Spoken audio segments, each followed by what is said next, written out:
안녕하세요. 자, 이제 면접법 두 번째 227쪽부터 228쪽까지 뭐 두 장밖에 안 되는 내용입니다만 면접법의 특징, 장점과 단점을 한번 말씀드릴게요.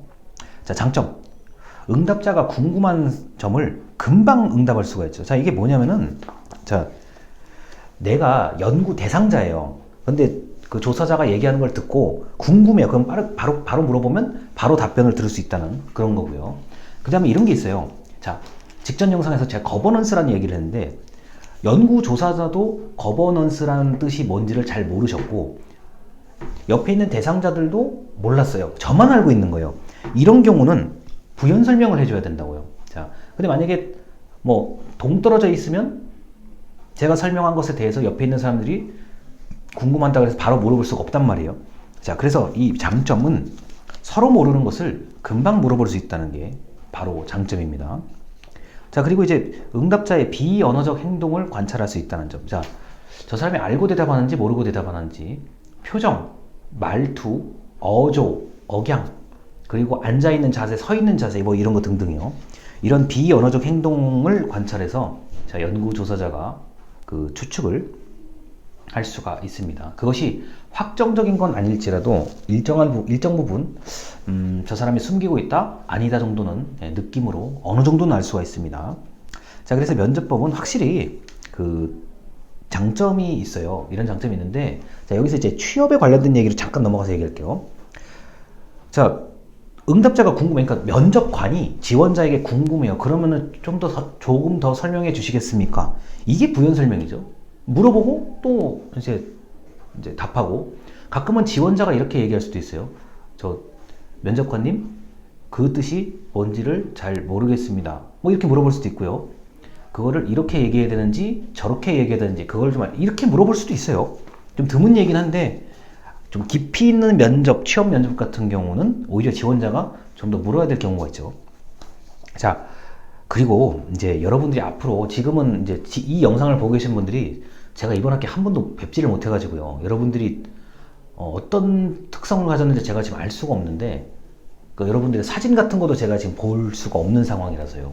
알 수가 없는데 여러분이 언제까지나 신입사원은 아닐 거란 말이에요.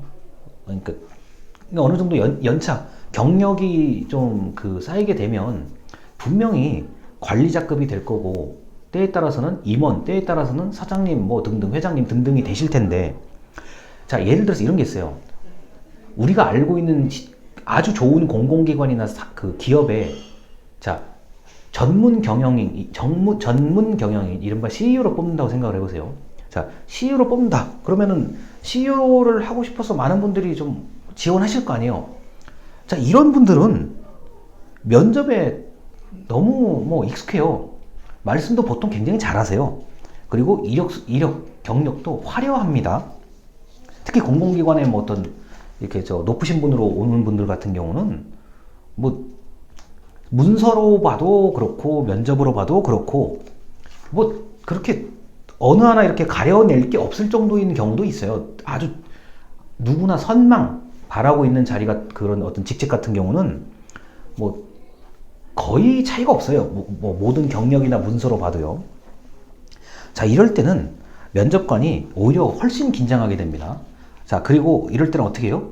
비언어적인 행동을 잘 관찰해서 저 사람이 평소에 어떤 사람인지를 보는 거, 평소의 행동이 이럴 것이다 라는 것을 인과관계를 좀 찾아내야 되는데 그런 이제 임원이라든가 우리가 흔히 말하는 높은 분들을 뽑는 그런 채용 같은 경우는 그 언어적인 것보다 비언어적인 것 그리고 성과 저 사람이 이력을 봤을 때 그 이력에 맞춰서 어떤 돈을 많이 벌었다든가 뭐 사업을 성공시켰다든가 뭐 이런 것들을 이제 보기도 해요. 그러니까 결과만 가지고 얘기를 하시기도 하는데 이게 참 애매한 게 있어요. 이 면접을 보러 올 때까지는 모든 사업에 다 성공을 해요. 그런데 막상 와서 이 사람 뽑았어요. 이 사람은 10번 성공해서 10전 10승이에요. 뭐 너무 잘해, 모든 걸. 근데 뽑았는데 막상 이 조직이 안 맞아요. 이제 그런 좀 특이한 사례가 있긴 한데 그건 이제 면접법에서는 벗어나는 얘기예요. 그런 게 있기도 합니다. 자, 면접법의 이제 단점, 응답을 제대로 안 하면 어떡하냐는 거예요. 자, 방금 이런 게 있어요. 나는 내가 이렇게 말하면 눈치 보이지 않을까? 그렇게 해서 응답을 제대로 안 했을 경우, 또는 그 말을 잘 이렇게 못 하시는 분들도 많으세요. 물론 말을 못 한다고 해서 뭐 불편한 건 아니죠. 다른 걸 잘할 수도 있기 때문에.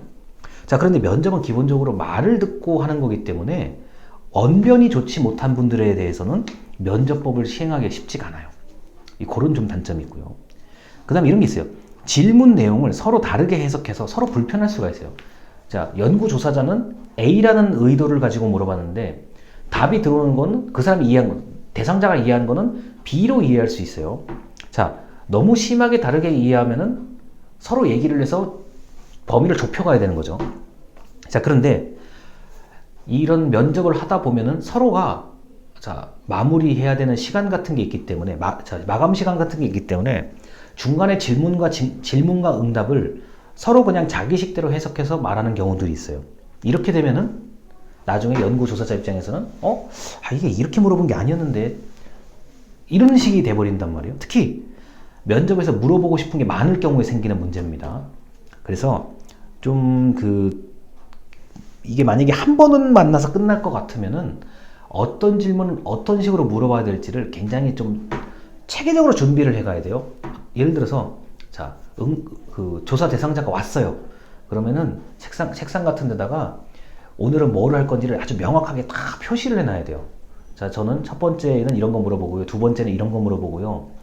그 질문에 모를 만한 표현이 있으면 좀 사진이라든가 이런 거 풀어서 써가지고 좀 이해를 확실히 할 수 있도록 사전 준비를 좀 하셔야 됩니다.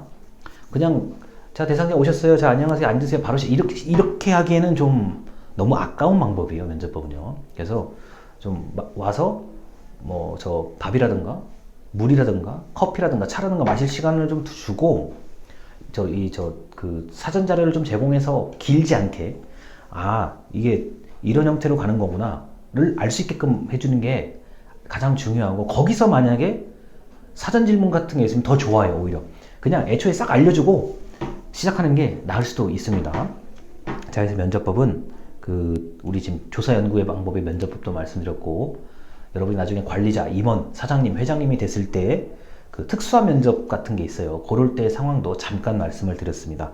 자, 여기까지 하고 또 세 번째 영상으로 넘어가겠습니다. 감사합니다.